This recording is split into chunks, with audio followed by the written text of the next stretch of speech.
Baobhan, she is the adoptive daughter of Morgan Le Fay in the Lost World timeline. She is known for being a cruel fairy who is hated by many for very good reasons, but there's a bit more we have to understand before fully judging her. She once was a good fairy that liked helping others. All of those people did in fact betray and kill her many times, but Morgan revived her because she's reminded of her former self from the past, prompting Morgan to ask her why is she like this? Why is she not angry at those who make her suffer? This eventually led to her wanting to prove herself to her mother, the only way she knew how, which was by being strong and making those around her suffer, finding some sense of pleasure in this, as well as feeling she has the right to as Morgan's daughter. She pushed herself so much to the point to earn Morgan's love that she causes herself and others to suffer and end up rotting her own body, which started to fall apart using a skill Beryl taught her called fetch a bit too much. So obviously she's not mentally well around fairies, nor does she care about her own physical well-being when it comes to proving herself to those around her. Understanding this, I'm not so surprised anymore that in her Valentine's Day event, she makes a chocolate that destroys other chocolates, so the master for the entire day doesn't get any from any other servant, because she probably wants to be the only one to be loved by the master in a sense, and also be the only one to actually give him something on that special day. What do you think? Tell me in the comments below. On the happier side of things, she is captivated with the many styles of heels from greater human history, giving her a much more harmless way of expressing herself. The crypter Beryl Gut is the one that taught her the ability Fetch, which combined with Tristan's Valnod became her little phantasm, which Beryl didn't tell her rots the soul, and by extension the body. She has the blessed successor skill that gives her the ability to dominate space, capable of stating her own opinions even around the High Queen Morgan. Her divine patterns are known to be better than Artoria's, at least for a time, but she does lack the ability to use magecraft without proper preparation or help in uncontrolled environment. In the story, she participated in the attack on Sheiffield, torturing the former Fang Clan leader, Bogart, who married, at the very least on paper, an amnesiac Mash. Both her and Burley were unable to compete with Mash at that time, so they had to use some dirty tricks using Bogart as a hostage to guarantee their safety. This was the first time she actually used Fetch Valnod. Her first appearance against Chaldea was actually in the city of Gloucester, where she shouldn't have been in the first place, but decided anyway to attend the auction to bid for the so-called Child of Prophecy that was being sold off, which was Muramasa in this case, who wasn't the Child of Prophecy. The last two bidders were Baobhan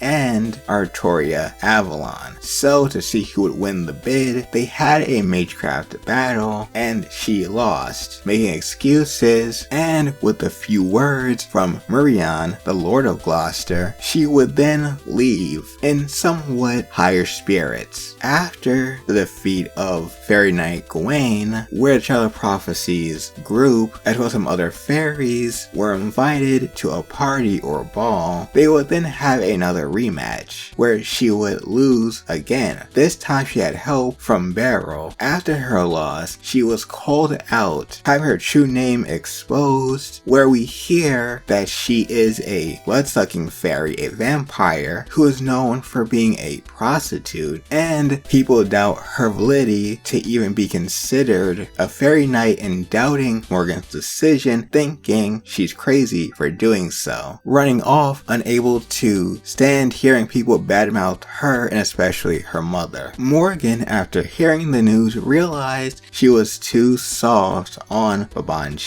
and started to doubt Burley's abilities, unable to take care of a child, of course referring to her daughter, deciding that her daughter would have no more chances considering she's failed at every encounter so far. After taking a certain magical item bottom, she encounters Chaldea in a field where she has one more encounter against Artoria, but she loses, finally admitting that she didn't even stand a chance, considering Artoria is just out of her league, being the child of prophecy and all. So, since she couldn't win fair and square, she escaped using a water mirror after activating the Garden of Lost Wills, trapping the Master and Artoria in there, where as long as it's active, while inside, they would be tested to see if their wills would break. She would then arrive back in her room, feeling weaker, unable to move because her body is rotting from having pushed herself too much. That's when a group of rebelling fairies decide to take her in her weakened state, start tearing her apart, and use her as a tool to overthrow Morgan. This does end up working, leading to the downfall of her mother. She was then thrown into the Great Pit and decided to pray to Korenos, the one entity that Morgan fears, becoming its core. She's sick of the fairies and how they treated her and her mother, and just wants everything be destroyed. Lastly, on the gameplay side of things, when you ascend her to her final form, she doesn't just act a bit nicer to you than she was in her other forms, but she also starts to remember her past lives more clearly. The dialogue implies that she didn't remember it at least clearly enough in those forms, and it's like you woke her up from a dream, as her body starts to feel weirder, as if there's nothing below her neck. For example, she tells us that the outfit she has in that form was given to her by Morgan, and that in this form, because she doesn't want her limbs to fall off, she asks you to tie up her arms and legs so they don't fall off. Now, you're going to learn more about her mother's proper human history, origins that may be confusing to some fans, as well as the type of person Morgan is, then check out the video in the card or on the screen.